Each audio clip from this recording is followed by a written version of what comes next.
up, ladies and gentlemen? Welcome to another edition of the Third Intermission Podcast. This is your boy Dave signing on for the evening. You can catch us at the socials at Toronto Third on Twitter, Blue Sky, and Instagram, and you can get us and listen to us wherever you get your podcasts from, and that includes Apple, iHeartRadio, Google, Spotify, and our friends at Podbean. Got a three-man show for this evening. Of course, we've got the right hand of the king himself, a.k.a. the Fedora Man, a.k.a. Mr. Steal Your Girl, Avery McDougal. Avery, what's going on? I'm good, Dave. What's going on, sir? How are things? Things are all right, just taking it day by day, watching the Leaf Den, make sure that they catch up to Florida and make sure they steal first in the Atlantic. Other than that, just celebrating the month that is Black excellence and Black history. How are things in Edmonton right now? This man out here again with the pod shot say, we're warming up now. It's getting nice out here finally. We had to get our cold snap finally break because minus 20, minus 25, it kept me in the house for at least 3 days straight. So what is -5 like say a good summer's day for you, or like wagwan? Hush them out, you need to come traveling some more, Dave. You need to come out west. You need to come out west and travel some more. Listen, okay. The last time I went out west, like I was stuck there for 4 months. Okay, I ain't playing with that no more. Of course, we also got the coach himself, aka the Hood Man. Or let me rephrase that: the Hood General himself, Coach Troy. Coach Troy, what's going on? Not too much, not too much. Just chilling out on the Sunday night. Just trying to keep an eye on the ongoing Leaf game here, and just relaxing before I got to go to work tomorrow and do this all again. Very much so. Um,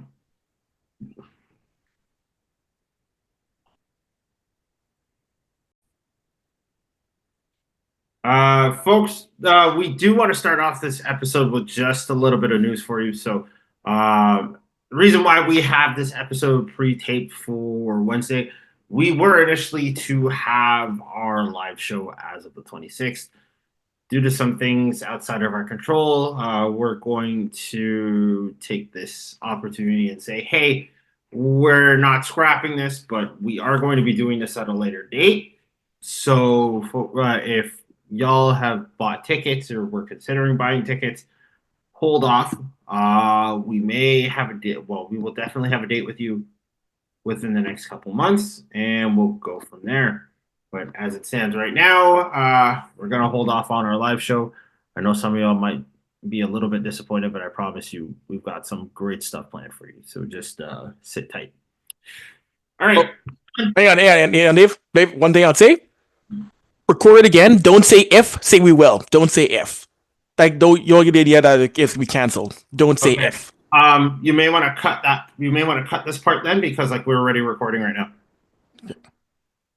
Okay. So we will bring you guys another date and we will go from there, folks. If the third intermission live show is not going anywhere, so we'll definitely have something for you. Okay, and so this part we'll just keep going from there, all right? So let me just pop back in. All right, lots to talk about on this evening's episode. First things first, we are going to have a final reaction on the Four Nations face-off. This past Thursday was nothing short of basically a war, and like essentially the nuclear missile that was Connor McDavid had struck and destroyed America. It destroyed the lives of American hockey fans. We're going to talk about that. We're going to talk about the final push for the Leafdom as we go into post All-Star break, quote unquote, post Four Nations break, and see how the last quarter of the season will fare for the Leafs. We're also looking into New Orleans potentially being a brand new expansion location for the NHL. Didn't think I'd see this on my bingo card on 2025, but hey, it is what it is. And then, of course, we will finish it off with The P-Dub, of course, Toronto and Ottawa are renewing hostilities in the Battle of Ontario. It's not really a battle unless Ottawa actually wins something of importance, but you know what? I digress of this situation. So much more to talk about. So much of this and more. Let's get into it. First things first. Four Nations Face Off happened. The Four Nations Face Off final happened back on Thursday in Boston. Canada and the United States renewing hostilities once again as they add to the chapter that is the I guess on ice relations between Canada's hockey program and the United States men's hockey program.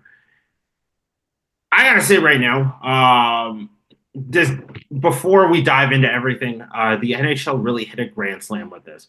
And I know we said this during the last episode, but like it really needs to be reiterated because like with the amount of overtones that we have in this situation, everything was perfect.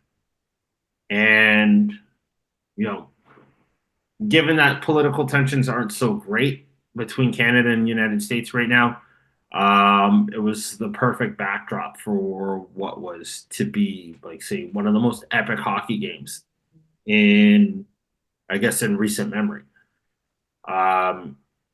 Avery Troy, I know you guys watched the game and everything. In fact, it's just been released that say this was the most watched game within the last 30 years at 18.7 million viewers. And I got to say, that's probably that's probably, if not definitively, impressive. Like, but I got to ask you too, like, what now that Canada's won, like, what's your reaction on everything? Like, was Canada vindicated during the final, or like did the Americans just basically just say to hell with this and say like it was just an exhibition game at this point? Because we all know how that last goal went.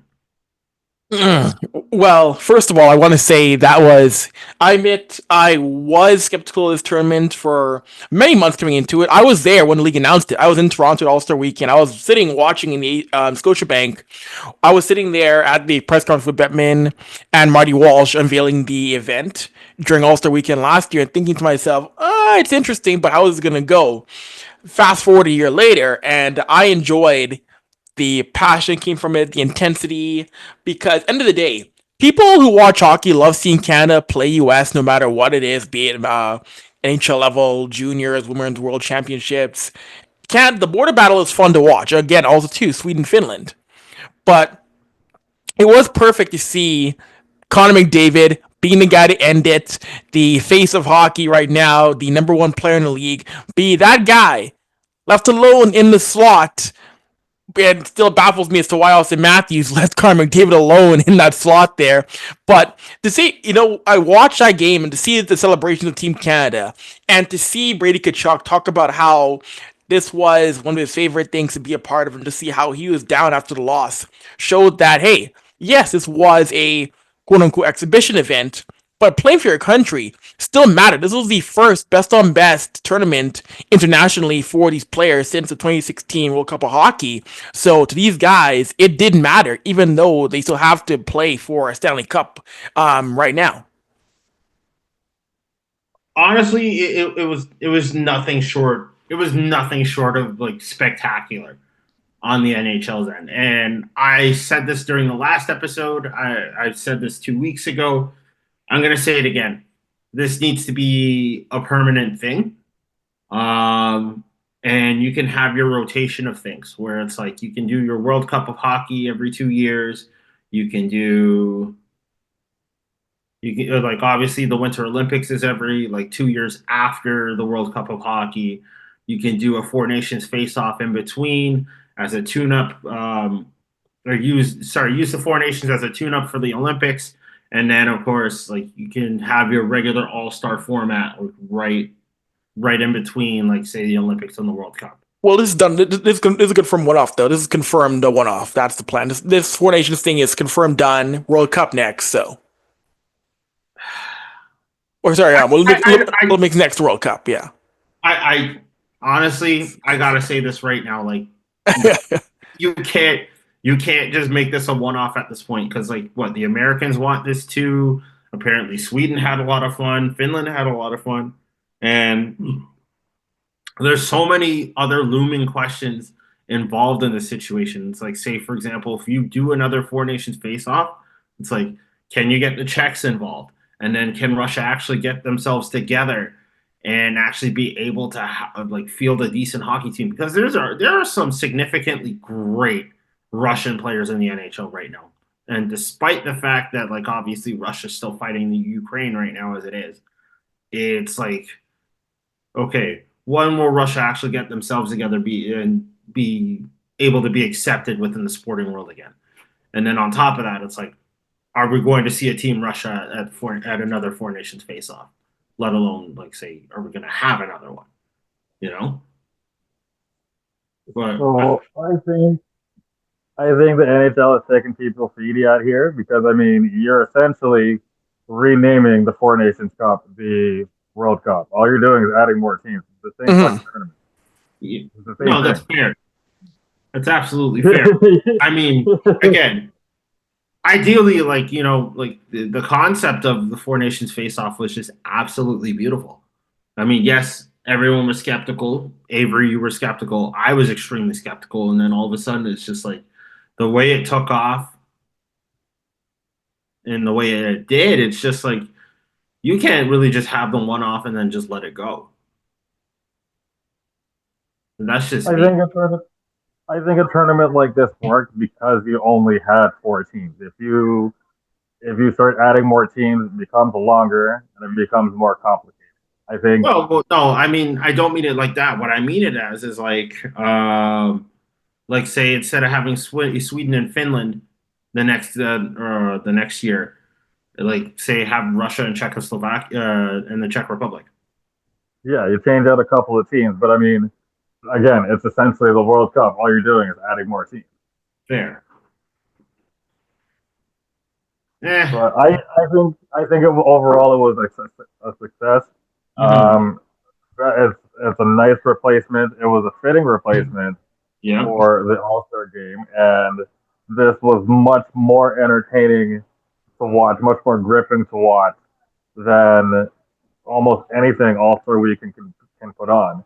Because I mean, Yeah. ultimately, in past All-Star games, I I would like to believe that most people are really just watching the skills competition. Yep. I mean, all in all, I mean, like unless you got money on the actual game itself, nobody's really watching. Mhm. Much like NBA All Star Weekend, which needs a humongous revamp. You're only watching the skills competition. Nobody entirely cares for the game itself. That was a flop, and even as a basketball fan, like that openly hurt me, you know. And I was a little bit pissed off that, like, say, you know, with the great rich history that it is for the NBA, and of course, like, say, the NBA All Star Game, you can't put up an egg like that, and then expect fans to actually continue watching. Because like Stephen A. Smith said it like during the course of the week, basketball players really need to start caring. And the way that they're not caring at this point, just because, like, you know, everyone has a guaranteed contract or nobody seems to give a damn anymore. It's really taken the competitive nature out of ball. And ideally speaking, like, what's the sense in watching the NBA anymore, other than the NBA playoffs, which is like basically a crapshoot in itself, where like the top teams basically end up winning. Like, what do you do in that sense, right? So, of course, with the NBA trying to compete with the NHL this weekend, it's like like the NBA was just nothing more than a flat out joke, and the NHL really capitalized on that. Now it's like, okay, how do you top that at this point? So I have a theory on that. Mhm. The NBA did way too many side things. Yep. Way too many side things that people do not care about. And that's what the Four Nations face-off limited. Sure, you had your pregame stuff, this and that, and the third, but it was nowhere near as over the top. It was nowhere near. It didn't take away from the experience as much as All-Star Weekend did. I think that's the problem where, yes, I mean, of course the game has changed. And you want games to be closer in All-Star Weekend, which is why I do like the idea of bringing back the target score. I do think that's a good thing.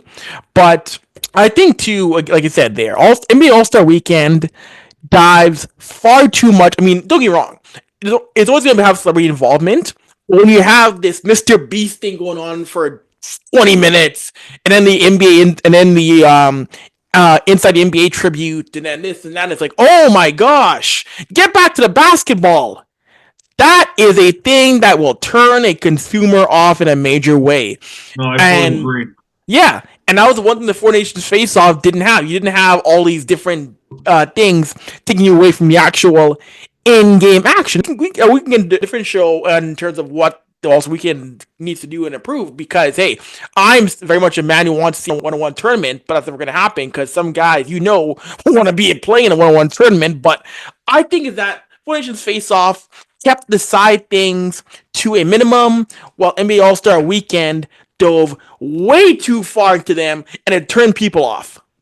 Mm-hmm. I think the only saving grace that the NBA All Star Game had was the dunk competition, and of course the whole cheating situation between Chris Paul, Victor Wembanyama, and the Shooting Stars competition, because they were like, "Oh well, we're just gonna find our way around it," and the NBA wasn't having it, fans weren't having it. Of course, those two were just like, "Oh, this is bullshit. Well, this is nonsense." Quote unquote, like, we should be able to go through, and it's like, nah, man, you don't deserve nothing. Like the NBA doesn't feel any type of way that the best part of their weekend was a WWE superstar and a G League player. Yep. Like the actual NBA players should be ashamed of this. And I agree with Avery because I was watching part of that NBA All Star Weekend, and when they jumped in and decided to do that TNT tribute, I completely forgot there was something else going on. It's almost like I was watching Monday Night Raw. You know, when they bring out a wrestler, they go on commercial, they come back, they do a vignette, they do an interview, they go on commercial again, they come back, they do another vignette, somebody cuts a promo, and then they bring out the other wrestler. It's like, oh shit, I forgot something else is going on right now. Like, that was NBA All Star Weekend in a nutshell. We did not have that with the Four Nations thing. It was just cut and dry, get straight to it. You know, I mean, like, yeah, obviously you had your talking heads making different points, this and that, and next thing. Mm-hmm. But I mean, like, it was just straightforward. Just get to it, win, and you're in. Pretty much. Like the rules were just like laid out. There was no confusion. There was nothing like there was no questions about anything. The rules were straightforward. The format was straightforward, and it made for an entertaining week. You know, and it's something that I wish these other pro leagues could kind of look at and then brainstorm amongst themselves to figure out how to make their things better. Mm-hmm. Yeah. And I'm also an advocate of just straight up scrapping the Pro Bowl. Like, that's dumb. You're having an All Star game after the season's done. Like, who's paying attention to that? Oh, trust me, the Pro Bowl is like even worse. So I know it moved up twice. That's now a week before Super Bowl. But the Pro Bowl, like I don't mind it now being a flag game and mix of different things. mm-hmm. I think the NFL realized no one wants to see guys going at 20% in pads, not even tackling. I'll give them that. They realized ain't nobody want to watch some 10% football. For real. And I think fans are gonna get tuned out to the whole NBA All Star game, thanks to not only LeBron's antics, but also the fact that it's like it was basically half dead this year. Like 2.5 hours of commercials and then 37 minutes of basketball is inexcusable.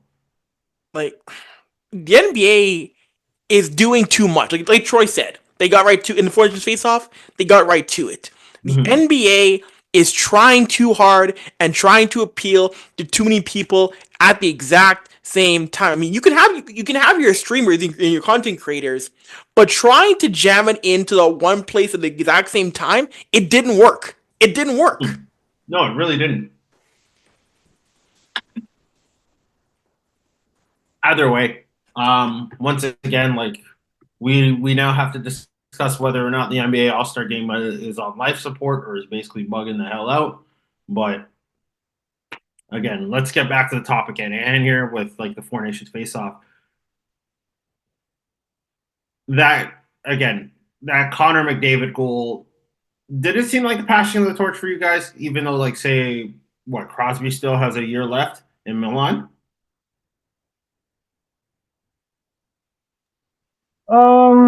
Yes and no. Mm-hmm. Yes, from the sense of from who scored it. Mm-hmm. No, from the sense of uh, I would probably view it more of a passing of the torch. Let's say if the two of them, like say if Crosby and McDavid were in Stanley Cup final, McDavid finally triumphed, and then Crosby calls it a year. I Yeah. think that would kind of be more of a traditional, so to speak, for lack of a better term, passing of the torch. Mm-hmm. I think with McDavid scoring the game-winning goal, um, I think it just solidifies that like it's his time. He's up next, and along with the like Marner, McCarr, McKinnon, like these guys are next. It's their time. Mm-hmm. Avery, what did you think? What did you think of Thursday night's final? Like, what? Like, I'm gonna ask you the same question I asked Troy. Mhm. I wouldn't, I don't feel it was a passing of the torch, but I would say it was more McDavid stepping up and just confirming once again that yes, he is that darn good and he is the best player in the world.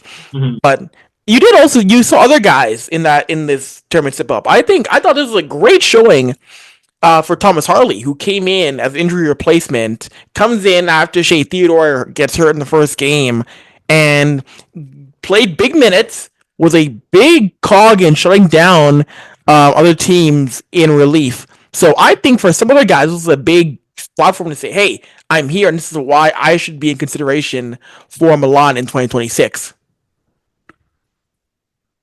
On that note, like, who should be on that roster? Because I know Marner's earned his spot, McKinnon's earned his spot, McCarr has earned his spot. Crosby has definitely earned one last run with Team Canada. Same with Mark Stone. Um, who else would you put on that roster? Like, say, what pieces would you take out? What pieces would you keep in? Would you keep Jordan Binnington as your goaltender, or like would you try and see if you can get a Logan Thompson or Aiden Hill? No, Bennington can bounce. Yeah. Bennington can bounce. No. If let's just jump right into it. Go ahead. Bennington, go ahead and kick rocks. Like no, he can sit at home and watch from the TV or go to a bar and beat up somebody because they're chirping him about bad goals from previous performances. Mm-hmm. I am adding for sure Tom Wilson. Get him in there. You need somebody of his pedigree, of his sheer annoyance, to get under the skin of opponents. Because I mean, like you can't. While it's nice to have a team just entirely skillfully masterful with the puck, you need somebody who's going to piss off the other team and draw penalties and open things up so that way your power play can go to work. I am Looking for a invited. Shan like that though for Team Canada. Yeah, more or less, but I mean, like he for various parts of the tournament, he was largely invisible. If we're being honest. Mm-hmm. So I mean, like he didn't really do much to break out to get under people's skin like he does during the NHL regular season. But I mean, again, that's probably because it's something that's happening in season, right? So I mean, like he's not obviously not going to try to go hard and pester people the way I guess he normally would. Because I mean, like these are still kind of your teammates and your cohorts, right? So I mean, like you're not obviously trying to kill them, but like this was more or less All Star Weekend as opposed to the Olympics, where like everything's on the line, more or less. Yeah. But yeah, I would add Tom Wilson for sure. I'm inviting Drew Doughty back because that guy only played like what 9, 10 games and jumped right into this tournament and played big minutes. Yeah, well, I mean, he was just coming off of an injury before the tournament even started, right? So yeah, the broken ankle. Yeah. Yeah, the injury replacements, Thomas Harley, for sure. Bring him and invite him back for sure. Make sure that there's space made for him. Mhm. Petrangelo, maybe. I don't. Depends on how he feels. Like, because you do need another puck moving right handed defenseman, right? So, I mean, he's always an option. I Josh Morrissey, use him more. Bring him back.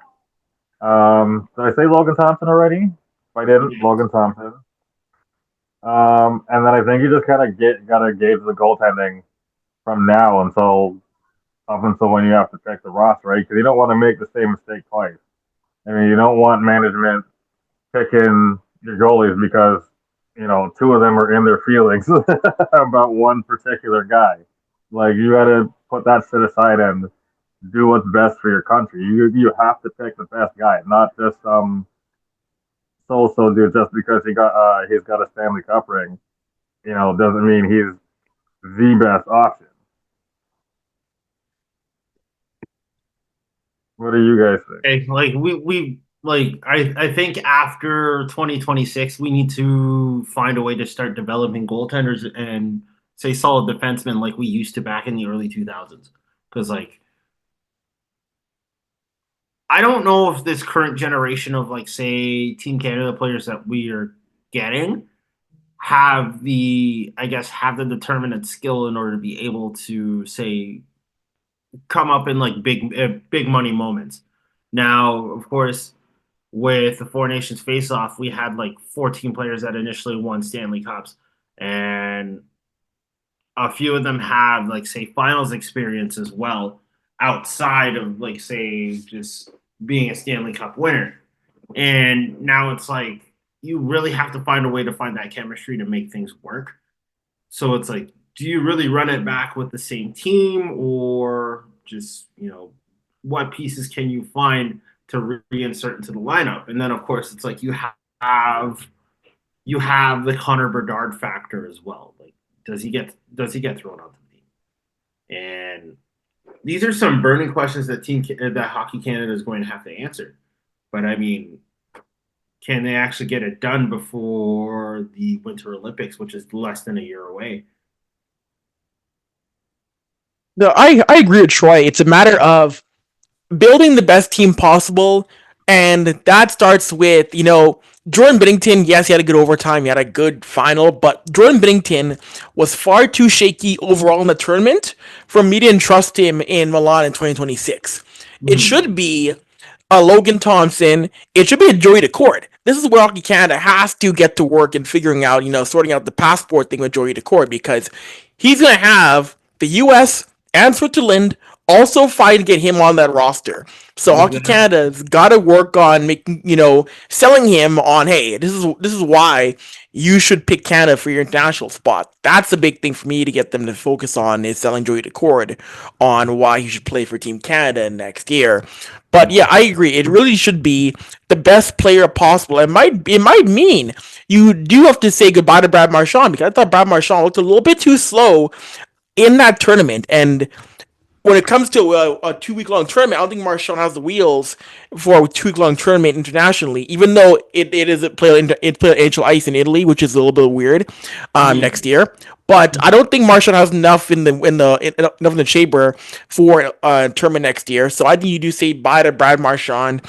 I bring Connor Bedard. I bring Macklin Celebrini, because the Olympic Games, and this is the thing Canada does too often. Canada at times falls into the trap of not just building the best team, but trying to build for certain roles. And I don't care about the roles you're trying to fit. Just bring your 23 best players and figure it out from there. That's what you need to do. Don't try and find a checker. Don't try to find a fourth liner. Just try to find and pick the 23 best players, period. If it means you leave a grinder at home, okay, oh well, that doesn't really matter that much in the international game. The international rules are built differently. You're not building an NHL team. You're building the best players in your country for a best on best tournament. Pick the 23 best players. That's it.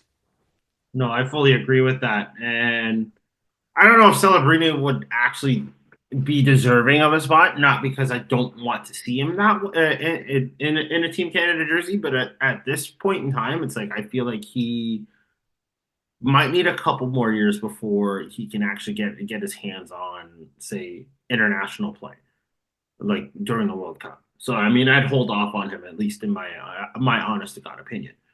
Um, Avery, like obviously you brought up a good point where like say you should Hockey Canada should not be finding players that just fit a rule, but like say that can actually be solid enough to say you can fit in this position and you can handle it no problem. It's for me, it's like this. Like, I don't want to relive 2006 all over again in Torino. And, Canada had a decent roster in order to be able to defend its gold medal, but like they ran into nothing more than complete and utter like brick walls when it came to Russia, the Czechs, and the Swiss. And that's something that, especially as a Canadian hockey fan, you don't want to deal with that again. No, exactly. On 2006, they overthought it. They didn't bring the best players, and they got burned for it. They got burned for it in a major way, and this program doesn't want that or a repeat of that. No, of course not. But we can only see how things are going to go. And I know they're going to start unveiling members of Team Canada, say, around the summer. So hopefully, we can run it back with, say, some portion of the Four Nations face-off roster. But also, we need some younger blood in there as well in order to be able to keep up with the rest of the world. Because they're not playing around at this point anymore.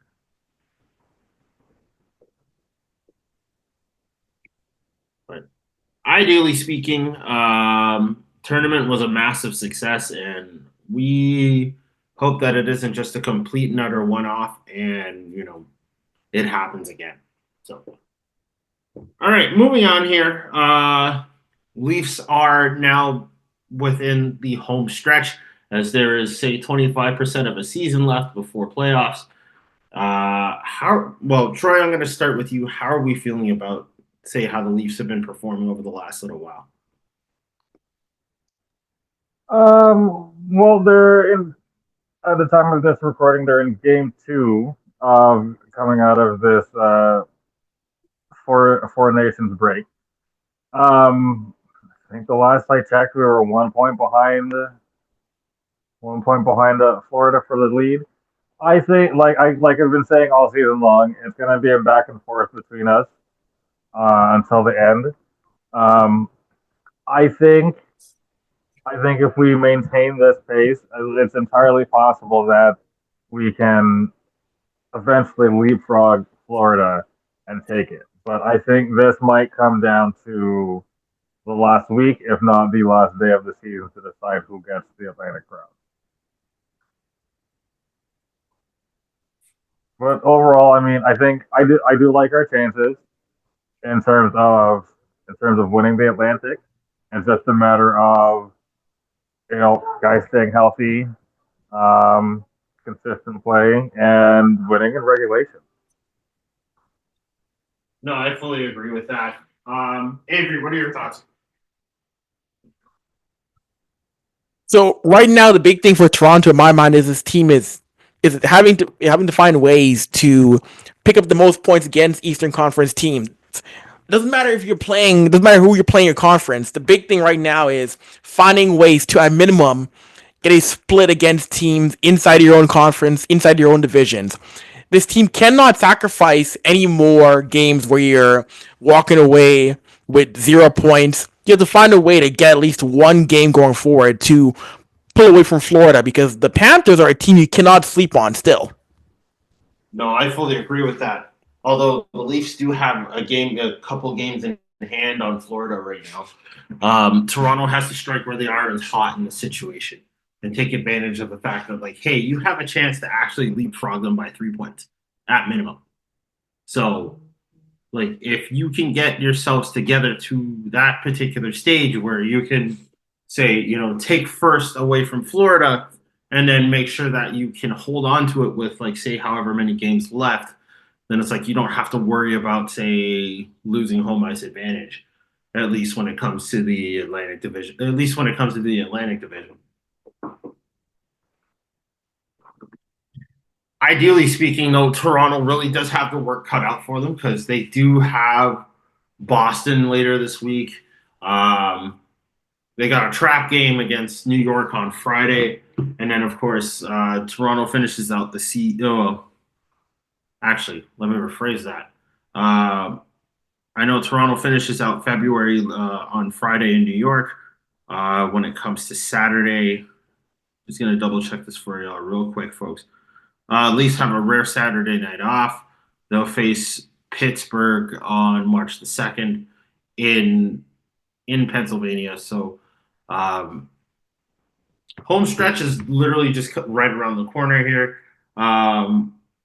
Get excited, folks, because the Leafs might be able to actually do some damage in the NHL playoffs, and hopefully they don't fall apart like the New York Rangers have within the last 8 months. So let's just hold on to hope that Leafs Nation won't have to worry about going golfing at the end of April. Sorry, you said something about Igor sucking right now? Sorry, say that again. Igor sucking? Oh, yeah, pretty much. Like, that man got bombed for 5 goals in the first period, and I think they're saying that's the first time in his career.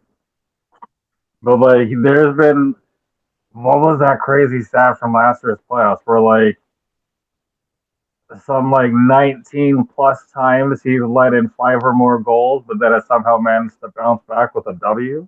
Mm-hmm. But it's not happening right now. I don't know what happened to New York. Because, I mean, like, they had that one good game since they got JT Miller, but it's been all downhill since. So it's like, is he the problem right now? Does he get traded again? We'll see.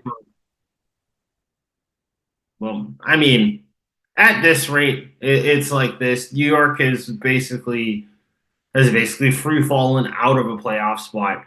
Columbus has basically made them look stupid, and the Rangers right now are just in massive disarray. So hopefully, say come the trade deadline, they can get rid of some pieces and then start rebuilding, because the Rangers right now are just terrible. No. Either way, got some fun hockey ahead of us real quick. Shifting gears really quickly here. Who saw New Orleans as a potential expansion franchise on their bingo card this year? Because it sounds to me like, I appreciate the NHL for being ambitious here, but New Orleans? Why New Orleans over, like, say other cities that are more deserving first, like, for example, Quebec City? Ontario could potentially use a third franchise, or say like cities like Phoenix, or sorry, let me rephrase that. Not Phoenix. Cities like Kansas City can actually benefit from a hockey team, or at least Atlanta first. I don't know if New Orleans is a good idea for a hockey franchise. This is Gary Bettman's harebrained idea again of still trying to expand hockey into places where it doesn't necessarily make sense. Yeah. I feel like if he's going to consider expansion, at least on the U.S. side of things, like you said, like you can definitely try Atlanta again, and why not Houston? Like, why are you going all the way to New Orleans for that? I mean, like, New Orleans isn't, like, Louisiana isn't necessarily a hockey state. That's more football, like college and NFL football. So I mean, like, you're gonna have to fight hard in a market like that for TV time and to garner fans. Because I mean, like, you're gonna have parts of the NHL season playing out during the NFL season, and how are you really going to compete with that, especially if the Saints, are doing well in any particular season, right? So I mean, like you're bringing a water gun to to a real gunfight. Yeah. It's not gonna work. Um, yeah, you gotta look at the proven markets, the places that hockey will thrive, places that can support it, and places where you're not fighting, you're not necessarily fighting other leagues for fan support. That's what I think about all that. Mhm. Yeah. So Troy made a good point in terms of you are in New Orleans, you are fighting for attention because you got New Orleans Saints, New Orleans Pelicans, and the history of hockey in New Orleans. It's limited to the minor pro scene. You've had the ECHL there before. You've had some other minor pro teams, but in New Orleans, hockey isn't the top of mind sport compared to other markets where you got an advantage. Other markets have, like Phoenix, Atlanta. At least you got a history there more so than New Orleans. And when it comes to the market, New Orleans is smaller than a lot of other markets that are competing for expansion teams in terms of TV. New Orleans is the 54th most populous city in America.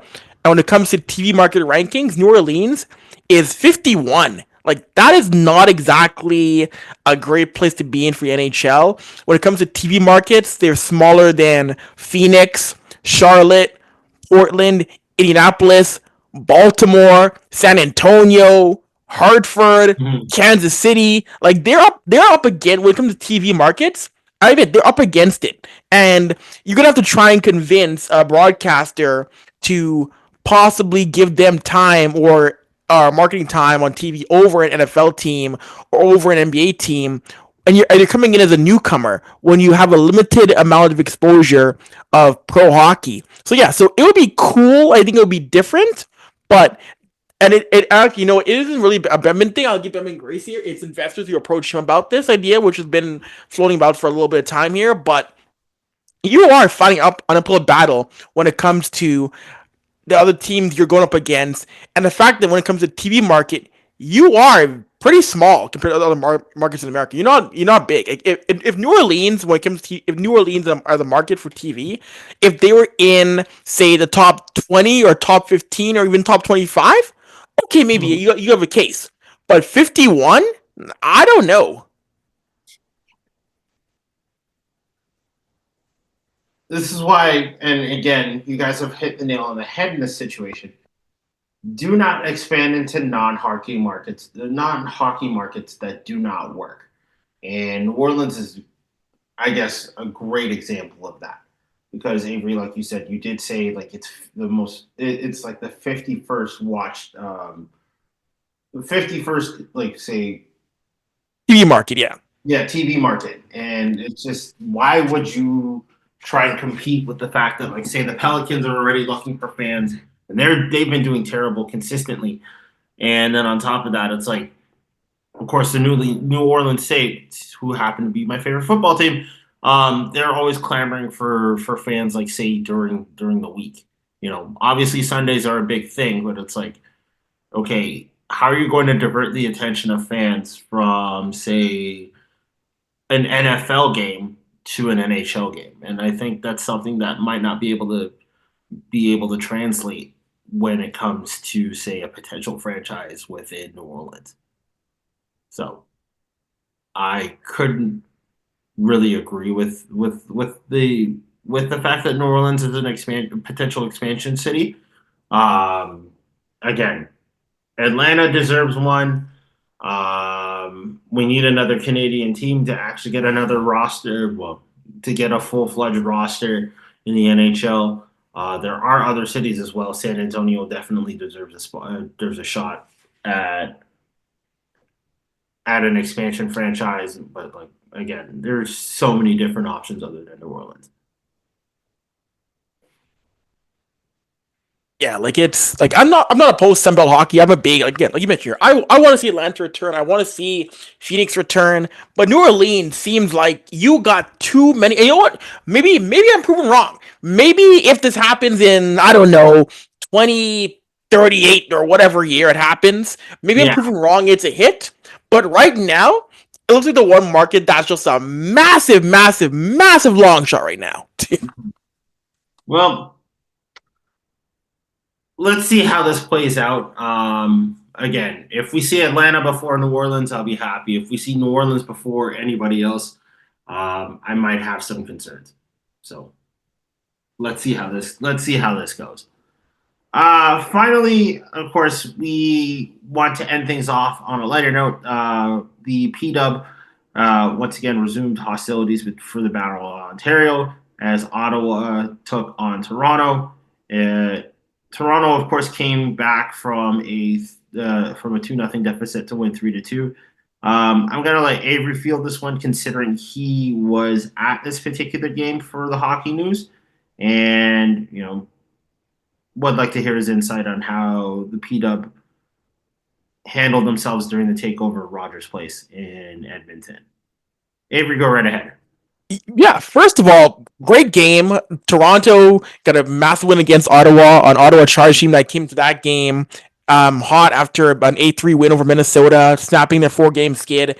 And I look at the fact that you had not only a packed barn of over 17,000 there, almost 18,000 in the building, but the pregame vibes were incredible. You had a crowd of people clamoring, waiting to get into the arena from Fort Hall, which you had a lineup of people. You had fans greeting players walking into the arena. You had a weekend of events. You had a women hockey brunch that showcased women's hockey, that gave a platform to people in Alberta who have pushed women's hockey forward, be it PWHL alumni, coaches. And you had kids out there, girls, boys. You had adults who could only dream of having a pro hockey team come to their town and play a game. Like, this was, for a lot of people, the vision that they wish they could have had when they were children, or kids can now grow up and see and be like. They can be like Dale Watts. They can be like an Emirates Mashmar. And even though they weren't playing, even though they didn't play in this game, they can still dream and be like a Sarah Nurse or a Natalie Spooner, knowing that these teams exist. And if I'm the PWHL, I'm looking at, yes, eventually you're going to want to expand westward. I think we discussed many times on the show, but it's going to take getting a Western Conference, improving travel more, making sure that every team, every game, or as many as possible, is on charter. But I see this, and I look at this, I see how they were sellouts in, again, Edmonton, Vancouver, Quebec City, massive crowds in Denver, massive crowds in St. Louis, massive crowds all across America when these takeover tour games are happening. The PWHL has momentum right here. And sure, there's a few things you can clean up, a few things to address and fix when it comes to certain markets. Of course, you've had your issues with crowds in terms of attendance numbers in Boston and Lowell, but there are things you can work through to figure out, how do we capitalize what we've seen here over the past few months? How can we get these games to more people and make sure North America is our domain more and more? Because you've had an entire tour where you've had people showing they want teams, they want to support, they watch the games on TV, they buy merchandise. I saw, guys, at Rogers Place, I saw not only Scepters and Charge gear, but I saw people wearing Boston Fleet jerseys. I saw people rocking New York Sirens caps, New York Sirens jerseys, people wearing Minnesota Frost jerseys. People came to support the league in general. It didn't matter if you were a fan of Toronto or Ottawa or not. They just wanted this league to thrive and survive, and they want to see more games like this in Edmonton. They want to see more games like this in Vancouver. And it was a great game, by the way, seeing Toronto battle back and get the W. Toronto right now is fighting for Montreal for positioning. Ottawa is trying to get themselves back into a plus spot in the league. The fact that you've got people just every day talking about the P-Dub and coming out in droves like that, it is a great sign. I was so encouraged by what I saw at Rogers Place last week, guys. You know what? It's extremely refreshing to even hear something like that, especially within Western Canada. So, like, obviously, women's hockey is thriving very well within like, I guess, within the Western provinces. I did end up watching bits and pieces of the Sirens game in New Jersey, and the attendance was extremely low. and it's kind of disheartening, especially for Jersey fans, because it's like I know New Jersey, like say that particular area, like where the Prudential Center is in New Jersey. There are a lot of rabid hockey fans in the area, and the fact that like you couldn't get many to come out just to watch New York and I believe it was Minnesota literally play against each other was like it was kind of sad, but we can't really control people for that. And it goes back to the league figuring things out and how can they improve on that, because you're right, there are certain markets where they've had to deal with attendance issues, but it goes back to the league figuring out what can be done when it comes to certain markets in America, because north to the border you're seeing the Canadian teams doing quite well, so it's a matter of figuring out what do we do or how can we improve things with New York and with Boston. So there's work to do, but there are signs showing me the league at least is motivated to figure it out, and the league at least is pointing in the right direction when it comes to how do we correct certain things and how do we make everything in as a whole better. No, I fully agree with that. I saw something recently in regards to say potentially potentially be a game changer for the PW. The CBC has been reporting, and I'm not sure if you've caught wind of this yet, Avery, but the PW is actually looking to expand within the next few weeks. And there is news of, say, potential expansion franchises coming to the league within say the next year, and they are looking at 2 teams. So So yeah, it's more yeah. So in 4 to 6 weeks we will know if the league will indeed expand or not. So it's not. I mean, they could hold off on it, but yeah, in 4 to 6 weeks we will know if this league is going to definitively say yes, we're ready to expand. And yeah, and like you mentioned, Dave, it's gonna be two. It's gonna be 2 teams, which we discussed here on the show before. We've given our pitches in terms of what cities it could be, and yeah, I do think if they do decide yes, we're going to expand again for next year, it will be more Eastern. Maybe they start to creep a little Midwest. Maybe Chicago is involved. But you're going to see, yeah, I think right now it's again going to be 2 teams that are going to stay eastward, or if they go a little bit west, it's going to be a team that will be a little bit closer to the Minnesota Frost. well, let's see how this plays out. I know I want to see a team in LA at some point, but it's only a matter of when and not if. Mm-hmm. Say the PW starts looking at say Californian cities too. So on that note, we are going to end things off really, really quickly. At the time of this recording, Alexander Ovechkin is now just 13 goals away from breaking Wayne Gretzky's all-time record of 894 career goals, making Gretzky the most prolific goal scorer in NHL history. Of course, Alexander Ovechkin wanted to take that away from him, and most Canadians are basically blurring out his picture, especially after how he treated Team Canada during the Four Nations final. Hey, it's well deserved. You were once called the Great One, and then of course you started playing around with a certain politician south of the border, and you're acting as if you've done nothing. You've done nothing wrong, dude. Have the day you deserve. So I see that people were upset with Gretzky because he came out through the American bench, yada yada yada. Um, I'm curious, is that part of the building layout where that was his only option? Because maybe that was the case. Because Mm-hmm. if there was a spot for him to come out through the Canadian bench, Yeah, and he chose to go through the U.S. one, then I can absolutely see the outrage over that.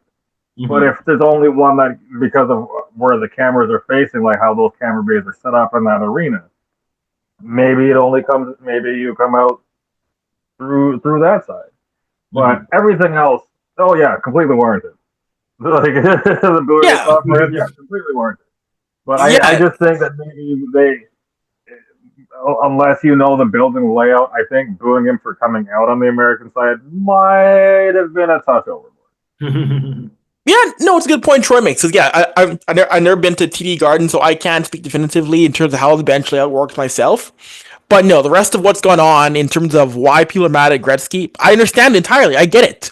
Because again, you were here, and don't get me wrong, we know hockey players in large part. Many of them have or lean conservative. We know this. That's not a shocking thing. But again, the fact that you saw a picture of him in the red, and then him partying, at Trump's inauguration and being at those kind of events. When you align yourself with those kind of people are going to rightfully question you and what you stand for. So yeah, the rest of it, it's warranted. The anger is warranted. The rest of it, it really is. Troy is right. Mm-hmm. Well, in any event, gotta leave it for what it is, and just go for it. Just honestly hope for the best. Until Gretzky can actually prove himself to not be an ass clown, we're still giving him the middle finger at this point. And if anybody else wants to defend him, then that's your prerogative. But that's with Did you see him. the hat he was giving out? Sorry. Did you see the hat he was giving out? Oh, the red hats. Yeah, that looked really close to those mega hats. it really was. Oh, jeez. All right. But other than that, we just wanted to say we're going to end things off, and we also wanted to thank you for letting us grace the space in between your head top.